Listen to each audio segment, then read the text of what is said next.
Et après que tu aies humilié sa créature, il n'est pas intéressé dans ton offrande.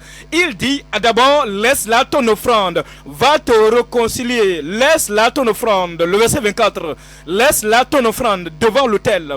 Et va d'abord te réconcilier avec ton frère. Puis, viens. Vous voyez d'abord? Il dit d'abord, la réconciliation vient d'abord. La restitution vient d'abord. Et la pacification vient d'abord. Alors, d'abord, va te réconcilier avec ton frère. Puis, viens présenter ton offrande.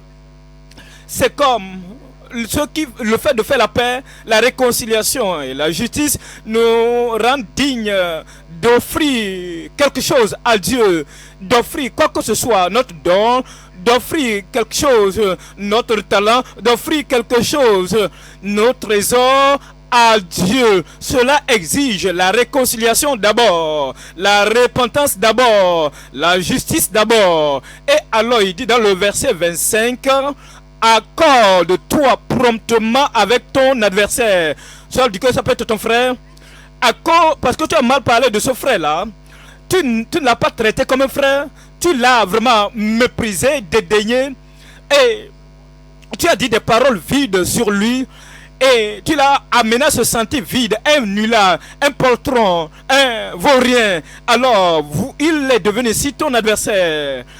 Pendant que tu es en chemin avec lui, de peur qu'il ne te livre au jugement, et que le juge ne te livre à l'officier de justice. Ça veut dire qu'il faut le faire. Il faut faire la restitution pendant que vous pouvez encore voir cette personne, pendant qu'il a encore temps, afin que l'adversaire ne te livre à l'officier de justice et que tu ne sois mis en prison. Et que tu ne sois en prison. Vous savez ce qu'il veut dire? Il y a un jugement. Il y a un jugement de l'enfer.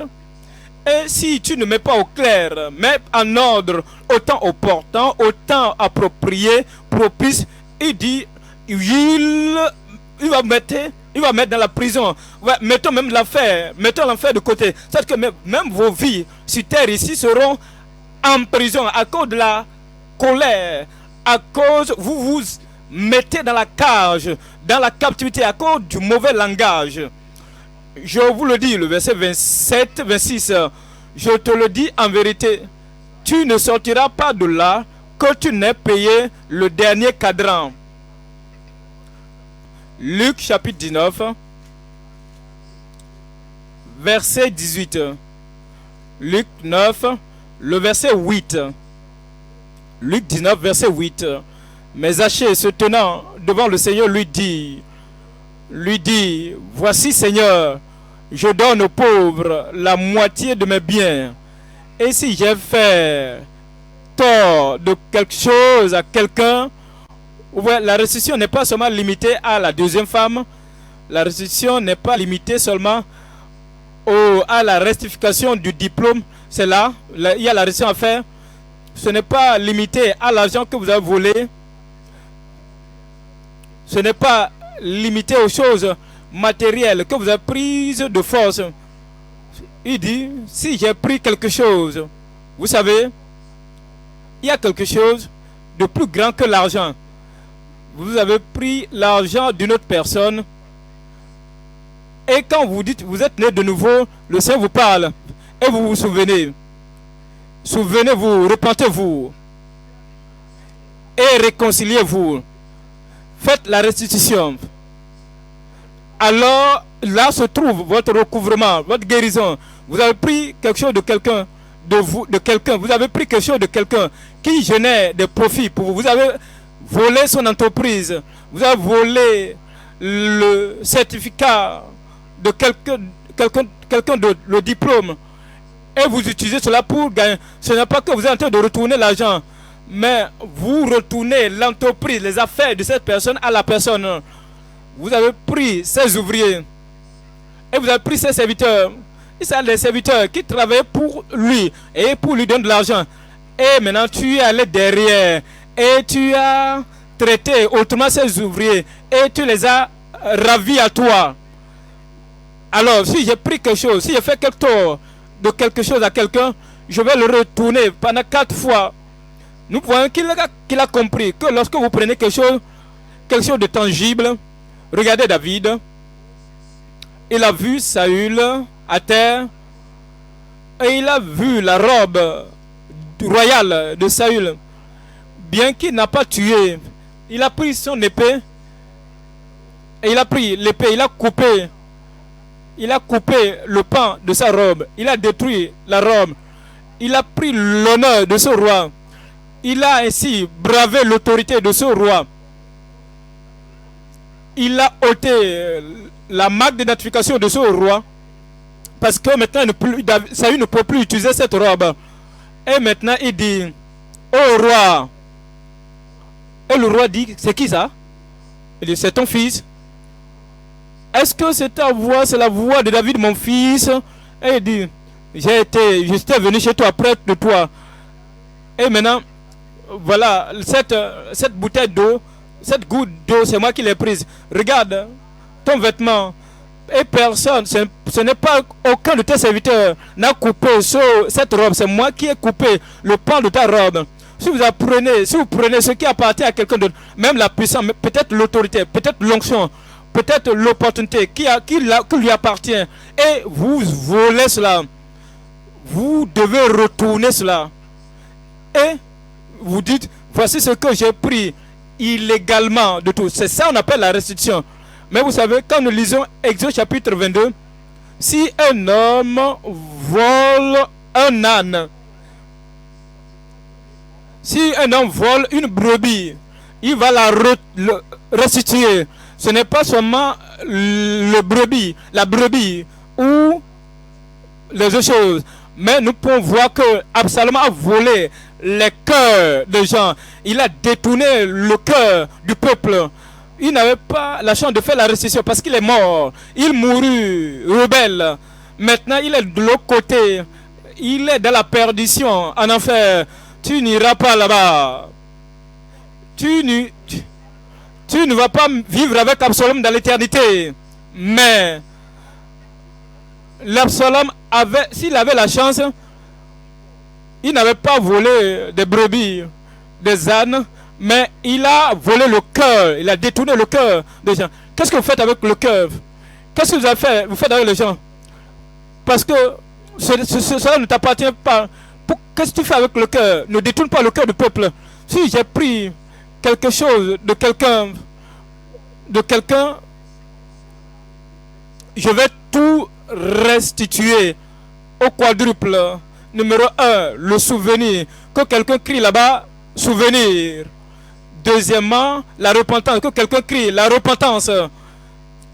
Que quelqu'un crie la réconciliation. Et crier la restitution. Répétez le recouvrement. Le recouvrement est venu pour vous. Je dis le recouvrement ou la restauration est venu pour vous. Numéro 6, le renouvellement. Le renouvellement de la relation.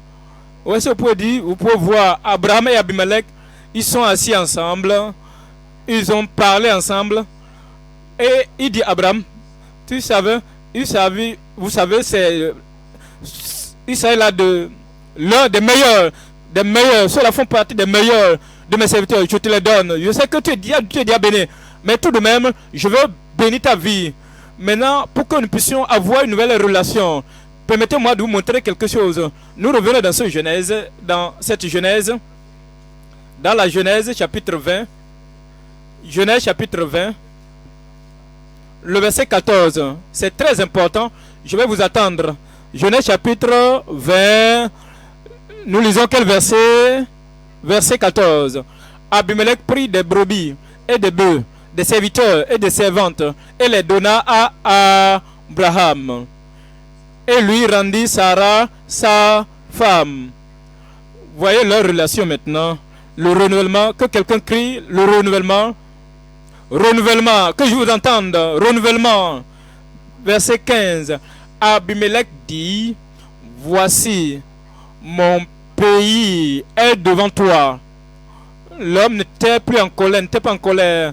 L'homme n'était pas meurtri par la colère, n'était pas en train de regretter d'avoir rendu Sarah L'homme ne regrettait pas. Il ne disait pas, oui, c'est bon, tu as eu ce que tu voulais maintenant. Maintenant, tu m'as mis en trouble. Tu vois ce qui arrive à mon peuple. Va-t'en. Mais il y a un renouvellement de la relation. Il y a des gens qui disent, ils font la restitution et ils renvoient la femme. Bon, ton église a dit, ce n'est pas l'église, c'est la Bible qu'on t'a lu. Si tu veux partir, il faut partir. Ce n'est pas.